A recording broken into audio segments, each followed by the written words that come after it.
Let's get underway for this morning. Well, good morning, everyone. Thank you for taking the time to join us today, and welcome to today's public forum to discuss our draft decision on the 2022 Unbooked Taxi Fare Review.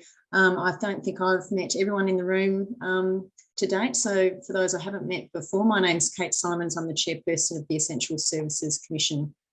I will start by acknowledging the traditional owners of all the lands we're meeting on today. For me, that's the land of the Wurundjeri people of the Kulin Nations. I also acknowledge the traditional owners of the various lands you are on today and the Aboriginal and Torres Strait Islander peoples participating today. I pay my respects to elders past, present and emerging, and acknowledge the connection that Indigenous Australians hold to country and culture. Well, before we get into the session, just some quick housekeeping, just so that you're aware, we are recording the forum, including any comments and questions. I think we will be sharing that recording online for anyone who couldn't be here today as well. And if you do have any questions or comments while someone's talking, please feel free to type them into the chat box function so we can respond. And if you could keep your microphone muted when you're not speaking to avoid feedback and background noise as well. I think there will be a Q&A session too, so feel free to put up your virtual hand and we can have a good conversation. So there will be time at the end of the forum for questions, and if we don't get to all the questions today, we will include answers in a follow-up email as well. Well, I'd just like to introduce the senior leaders and commission staff who are here with us today. I think everyone's got their cameras on, so that's great, and give us a wave. Joining me from the commission today is our Executive Director of Price Monitoring Regulation, Marcus Crudden, our Senior Regulatory Manager, Craig Madden, the Unbooked Taxi Fare Review Project team. There's a few faces here from the team led by Sonia Madamba. Thanks, Sonia. We're also joined by Renata Freund from Honeycomb Strategy. Honeycomb Strategy conducted the operator cost survey on behalf of the Commission for this work program. So if you've got any questions today that are specific to the cost survey, Renata's available here to assist in answering those questions. And I think we had around 6 attendees today who registered to join us. I think that's who I can see on the screen, including booking service providers, a representative from the Australian Taxi Drivers Association, a consultant and representatives from New South Wales Independent Pricing and Regulatory Tribunal, known as IPART. So would like just to warmly welcome everyone today, and thanks very much for putting aside the time to attend the session. I'm going to say a few words now and then I'll be handing over to Marcus, but just to get underway, well, as Victoria's economic regulator, one of our roles is to set maximum charges or fares for unbooked commercial passenger vehicle services that begin in Melbourne metropolitan or urban and large regional zones. And when we regulate the maximum fares for unbooked taxi services, our objectives include promoting the long-term interests of Victorian consumers and the efficient provision and use of unbooked taxi services. You will have seen our draft decision, which has taken into account the changes in the market that we have seen over the last few years and other external factors impacting taxis in Victoria. We also considered the Fair Work Commission's annual wage review informing our assessment of driver labour costs. So reflecting that, our draft decision, as you'll be aware, is to increase the maximum fares by 10.4%, and that equates to an increase of around $1 for a 3-kilometre trip within the Melbourne Central Business District, or $5 for a trip from the city to the Melbourne Airport. And we have received some initial feedback on our draft decision paper that we published at the beginning of July. Generally, I think the sense is that stakeholders welcome the fare increase, and we're also aware that there are some questions from stakeholders about our proposed fare adjustment mechanism. The purpose of this public forum today is to engage on matters exactly like that, or others you'd like to explore further with us and the team. So I really encourage you to use today's forum as an opportunity to ask questions about our proposed fare adjustment mechanism and any other aspects of our draft decision that you'd like to raise. Also encourage you to make a submission on our draft decision paper. Submissions can be lodged via the Engage Victoria website until 1 August 2022, so there's still some more time to get that submission in. While I'm very pleased to be here today to welcome you to today's forum, unfortunately on this occasion I'm unable to stay for the whole forum as I'd planned, but I will be keen to speak to Marcus and the team about today's discussion and the topics and questions you raise for our consideration as we move towards making a final decision. On that note, just wanted to thank you again for your participation in this review. And I think I'm going to hand over to Marcus Crudden, who facilitates the forum, and I look forward to hearing more about the conversation after today. Thanks very much, Marcus, and thanks everyone for being here today.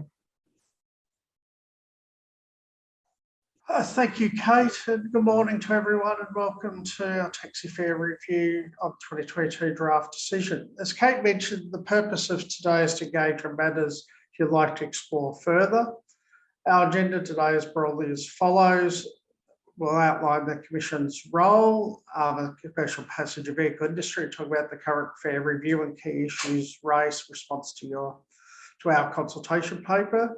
Then I'll invite Sonia to give an overview of our draft decision, and finally we'll open up the floor to questions and answers. If you think you have a question while myself or Sonia are speaking, you can type that into the questions in the chat box and we'll respond during the Q&A. Now, just to recap our role, the Essential Service Commission is Victoria's independent economic regulation. We cover a range of sectors such as electricity, gas, water and sewage, transport, which we have these roles in commercial passenger vehicles.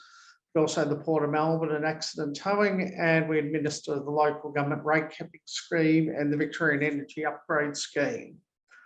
We have a number of roles in commercial passenger vehicles. So we set the maximum fare for unbooked taxi services. That's a requirement by legislation every 2 years. We set the maximum non-cash payment surcharge for commercial passenger vehicles. If asked by the Minister, we can make a recommendation on the commercial passenger vehicle levy. For these roles in commercial vehicle industries, our objective is to promote the efficient provision of unbooked commercial passenger vehicle services and the long-term interest of Victorian consumers. We do not regulate, including we don't set fares for booked commercial services. We don't set taxi drivers' incomes. We don't set fares in country zones, so it only applies to the metropolitan zone and for unbooked services. We're required under legislation to review the maximum fare for unbooked taxis no later than 2 years after a price determination is made. Our last determination was made in September 2020. We recognise the market for commercial passenger vehicles has evolved substantially since then, including due to the impact of the coronavirus pandemic. The current review will determine the maximum fares for unbooked services that will apply from the 1st of October 2022 or earlier, depending on how fast operators can update meters and the like to bring it in. So that is a question we have in the review about how quickly could the fare rises be pushed through after that final decision in September. We're certainly open to do it a bit quicker than the 4 weeks proposed in the draft if operators can assure us they can get things in place by then. To start our review, we issued a consultation paper in February 2022. We sought feedback on our proposed approach for the review, including the use of the Fair Work Commission's annual wage review. We also asked about the impacts of changes to the commercial passenger vehicle industry in that time. We received 4 submissions. All stakeholders suggested fares should increase due to the high fuel prices, and also many cited driver shortages as we come out of the pandemic and the difficulty in attracting drivers to the industry. It was also suggested by some that we should not regulate unbooked taxi fares. However, that's a decision for government, not one that we can make on our own. We've taken into account your submissions informing our draft decisions. And I thank you all for participating, putting in submissions in that. I'll now hand over to Sonia to take us through the draft decision. Thank you, Sonia.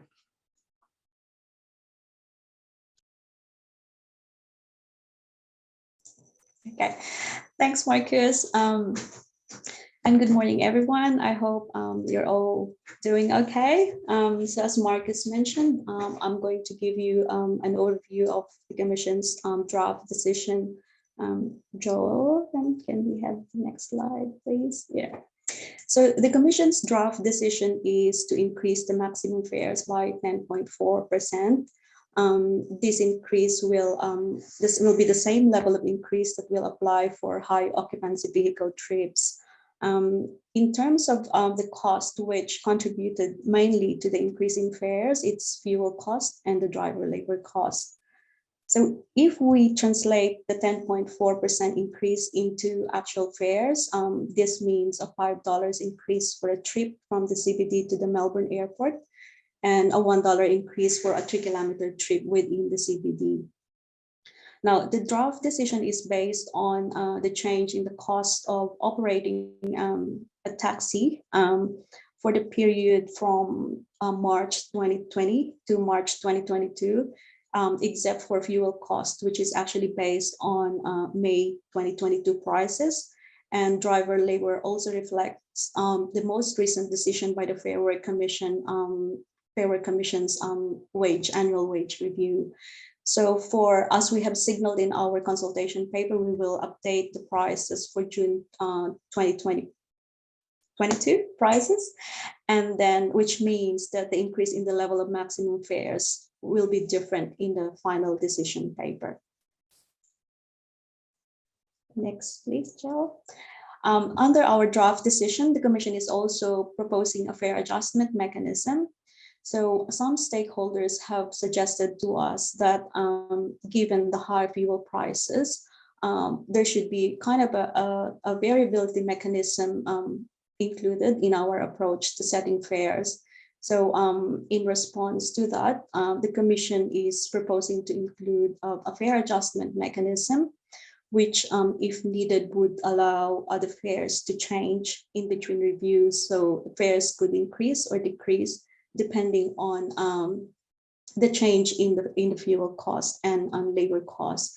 So we are actually proposing that we only take into account in the fare adjustment mechanism changes in fuel and driver labor cost, because we are aware that they are the two most or the biggest cost components which affect the provision of taxi services. We are interested to hear your views in terms of our proposed fare adjustment mechanism. And in particular, it would be great to hear your thoughts in terms of, like what is the percentage change in the cost index that would trigger a change in fares. For example, will a 1% increase in the cost index lead to a change in the level of the maximum fare? So we'll be interested to hear your views in relation to that. Next, please. So the next slide is just really about our approach. So basically, we use the same approach we used in our previous reviews. So this includes taking into account the taxi cost index, market conditions, and stakeholder submissions. So in response to stakeholders' feedback that our cost index is actually outdated, we did conduct a cost survey for this review, and Honeycomb strategy has assisted the Commission in relation to the task. We also took into account the 2 new legislative requirements for setting fares, and that includes for the Commission to consider the commercial viability of operating a taxi, and the Fair Work Commission's annual wage review. We do consider that our approach is still appropriate for this review.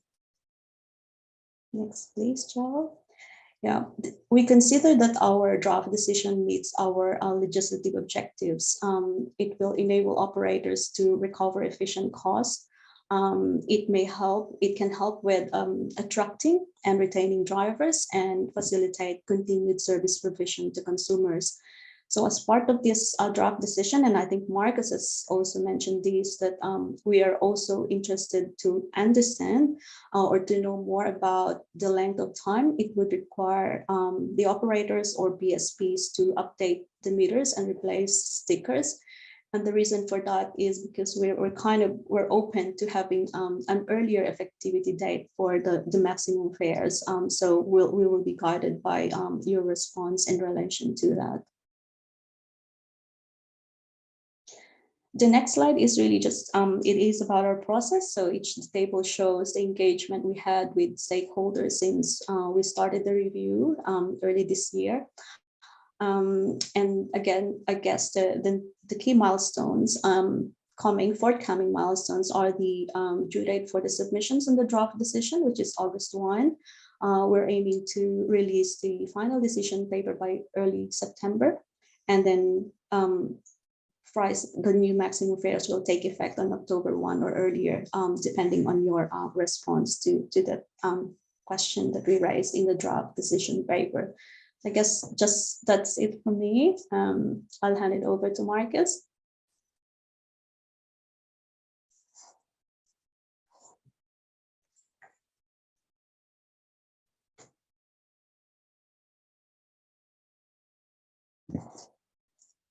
Marcus, you're on mute.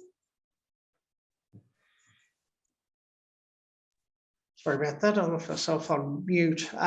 Just a reminder that the forum is being recorded, so just identify who you are. If you have a question or a comment in the chat, you can raise your hand or put something in. The presentation slides of the recorded forum will be available, so those that are not here will be able to see the answers to the questions as well. So I think we had a first question, did we, for Sonia from Michael?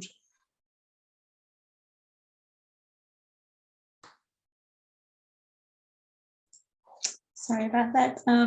So the first question that we have is, I think it's from TDA, and the person, or I'm not sure, Michael, whether it's okay to mention that you're requesting data as to the current number of taxis logged into operate, and then average trips per shift and revenue per trip.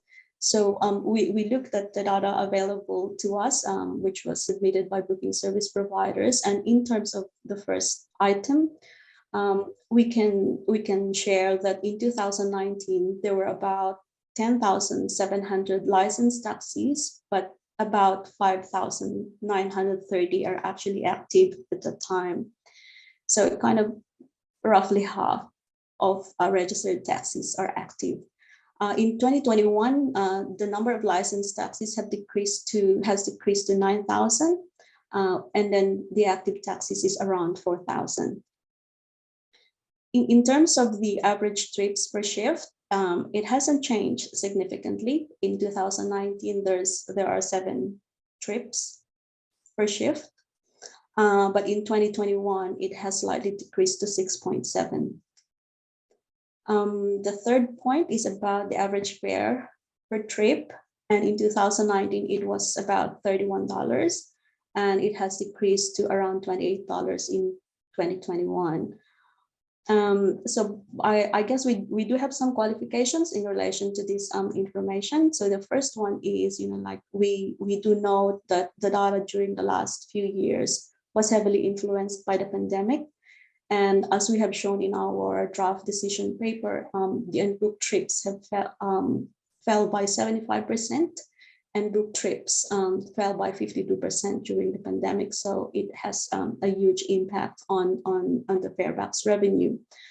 The second point is that this is only a representation of a sample of data we have collected, given like not all the data that we have received have complete information on revenues.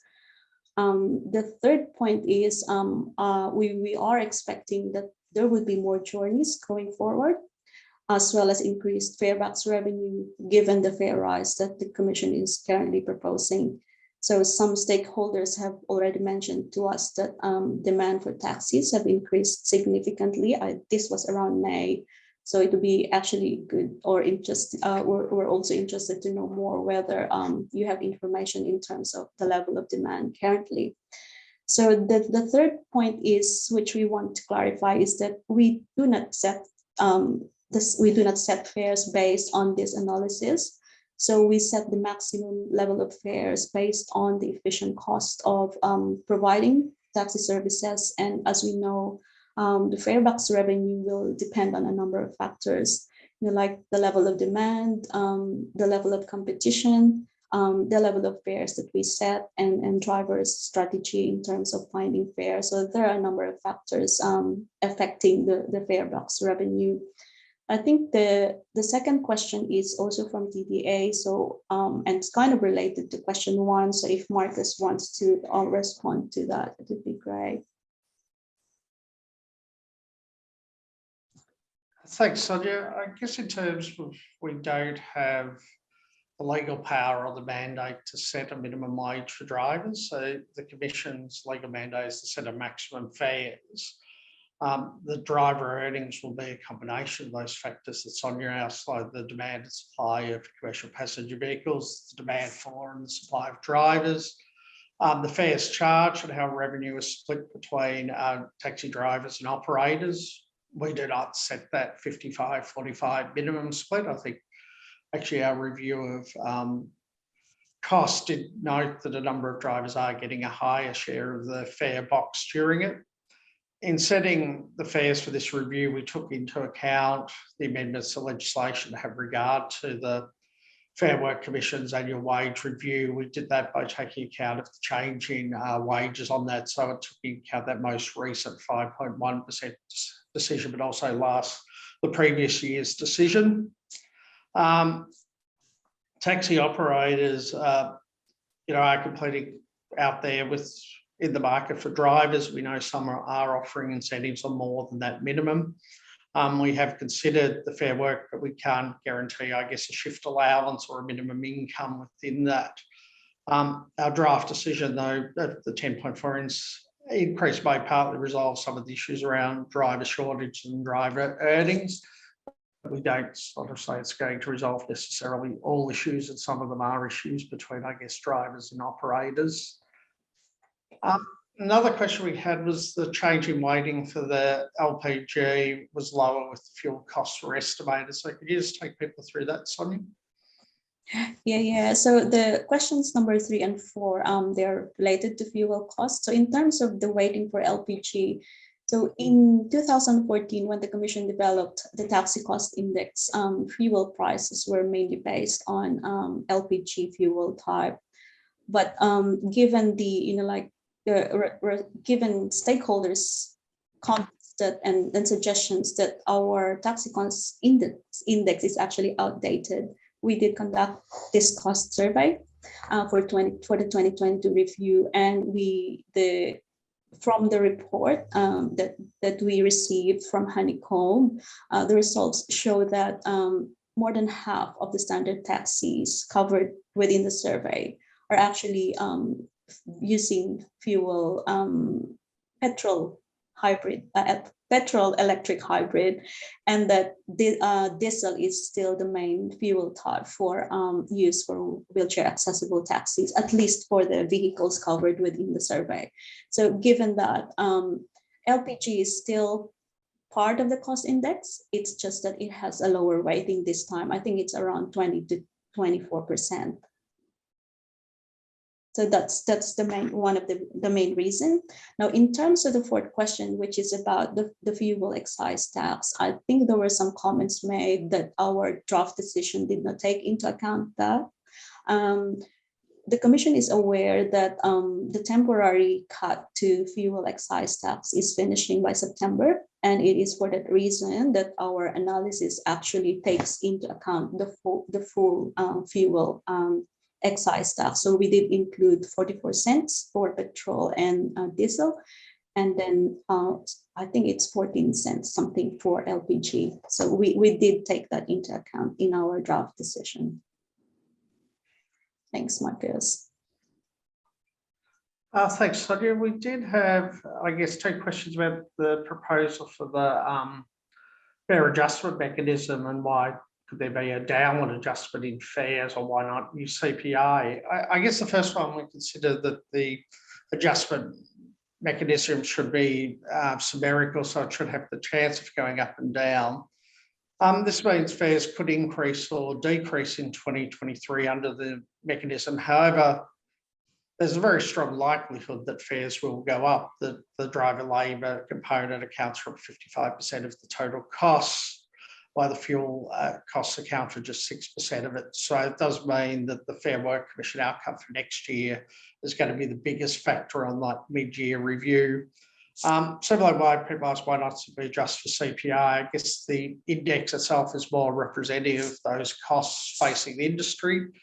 The adjustment this year compared to the last decision 2 years ago is actually greater than if we did the 2 years of CPI.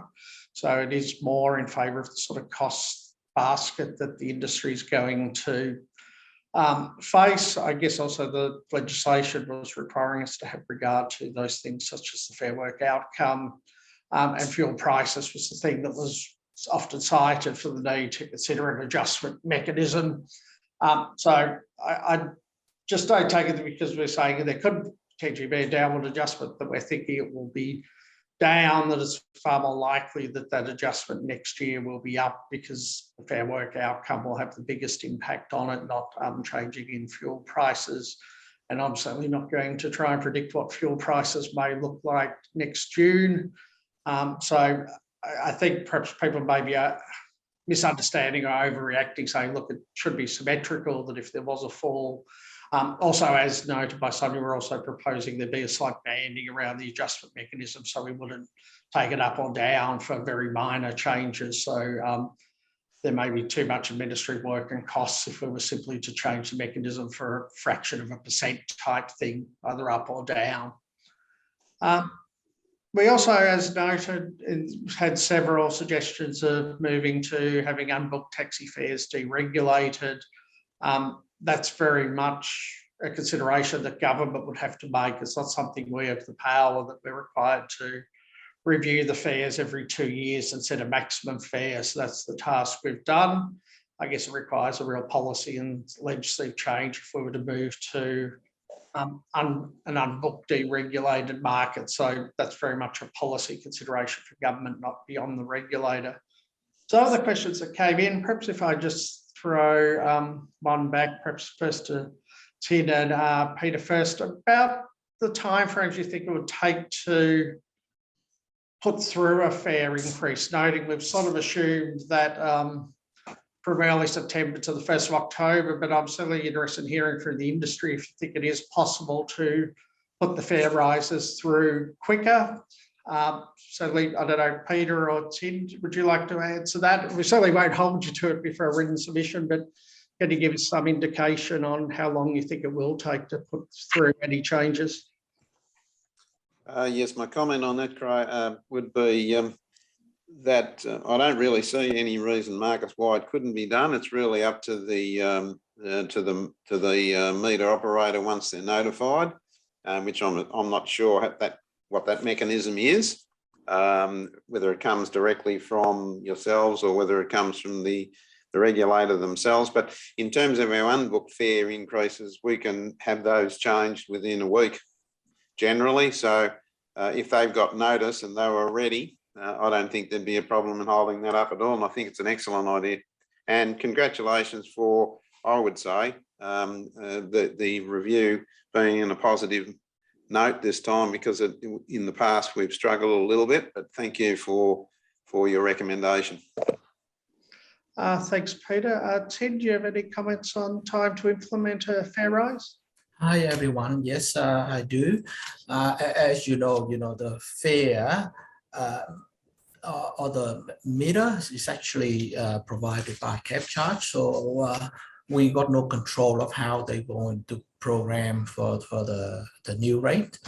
But as a network provider, we're happy to have it done as soon as possible. Probably September or even August is fine. Yeah, Peter, you agree with that? Or? Yes, Tim. Anytime, as soon as it can be done, we'd be happy to see it, because obviously the drivers, who are the same as any other professional person, at this stage not getting their additional 5.1% as recommended by our Prime Minister. So yes, I would highly and solely recommend that it be done urgently. Yes, I agree with that. Yeah.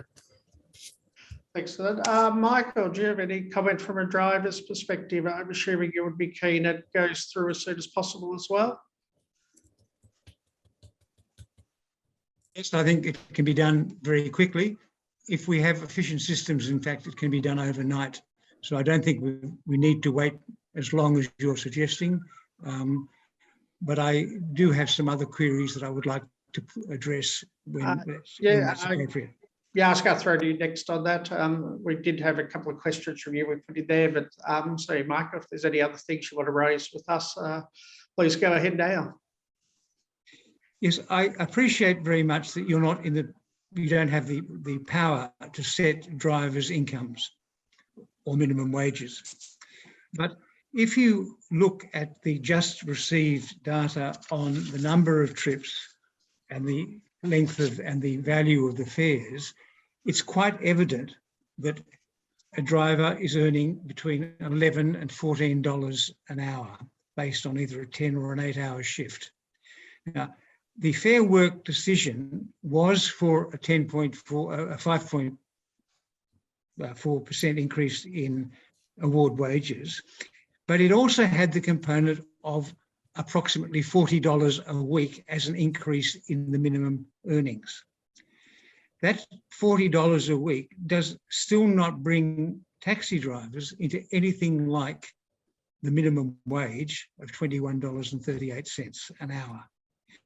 You don't have the power to set the wages, but you do have the power to set the fares. And by setting the fares at the rate you have, you are not creating a situation where a driver can reasonably expect to earn $21 an hour. Can you do something about that? Well, I think we're limited because what we can set is the fares based on the costs. I should note those fares per shift are based on the data during the pandemic where journeys were down around 75%. So we're expecting that the number of journeys would be increasing as we come out of the pandemic. So we just have to be a bit careful basing analysis on the number of journeys and the availability during that period. I don't know if the operators may have any views on what drivers may be earning per hour. No, I'm not able to comment on what they're earning per hour, but I am able to comment on the fact that we are still probably only 70% returned for pre-pandemic volumes of work. So one would suggest that there's still 30% to go and it's extremely slow. It's like a crawl. It's not coming back quickly at all. So I can support the fact, Michael's comments, that the driver's hourly rate, if you relate it to that, is low. And I also support the fact that I understand that you can't set a minimum for a driver, but if you phrase it in any other term, the only way that they get their income, which is their income, is via the taxi cab fare. And for unbooked work, it still seems to be lagging between 2014 and 2022 with the 10.4%. If that's a support, that's the way that I would look at it. Okay, thanks, Peter. Any other comments, Michael?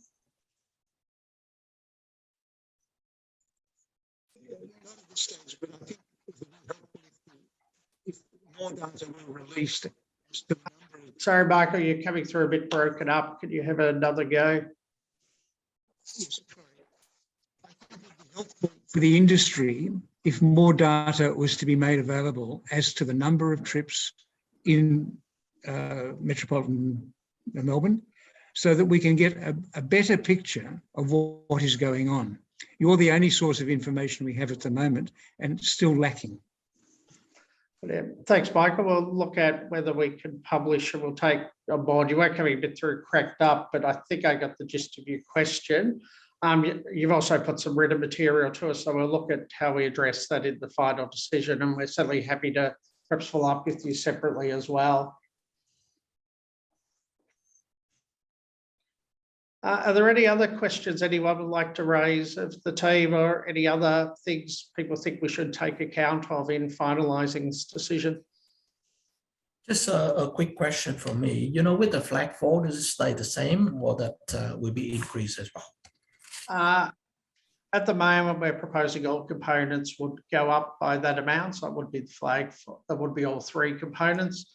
I know you asked top of your submission raised some issues about the flag fall, and I think it's probably not the time for this review, but we are perhaps suggesting next time there's a review, there could be perhaps a broader look at fare structures. It's probably something that requires work not just by us, but also the government policy department as well as operators, what it would mean. But yeah, the issues about perhaps the flag fall and the issues associated with that and comparisons with rideshare and the like complicate matters. So I think, given I think the priority for this review is probably to get it done fairly timely and push through the fare increase. But I think we are saying in the decision next time it is something we'd probably like to look a bit more at about the fare structures overall. Similar, we've made no decision about mandating time and distance or time and distance. We've said that'll continue to be a choice for the industry to make, but it does mean we've got a quite complicated set of fare structures when you consider perhaps the amount of unbooked journeys are sort of falling with more going into the book market. So I do think perhaps a bit broader review of tariff structures is something that should be considered next time there is a review.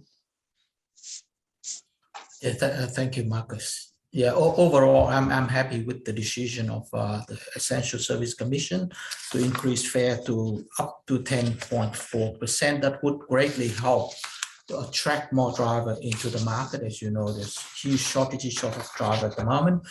So if the fare box increase, of course, we will attract more drivers, and operators out there are willing to to take less commission. For example, I've got a lot of owner that's happy to give a car on a 40/60 instead of 45/55 share. And yeah, this is a great decision. Okay, thank you. Our cost survey did suggest there were more drivers getting a higher share of the fare box. That probably goes partway to some of the issues Michael's raised. We have control over changing that minimum split, but it is sort of one of those things that I guess we can potentially raise with government and Transport Safety Victoria about the fare box split as well. There's no more questions. I think we might just move on to the summary and wrapping up for today. I've just got a few. So I guess what we've heard is timeframes for implementing the maximum fare. I guess all are agreeing that we should try and minimise the proposed time and that there aren't major barriers to updating the fare. So the decision could come in perhaps quicker after our final decision.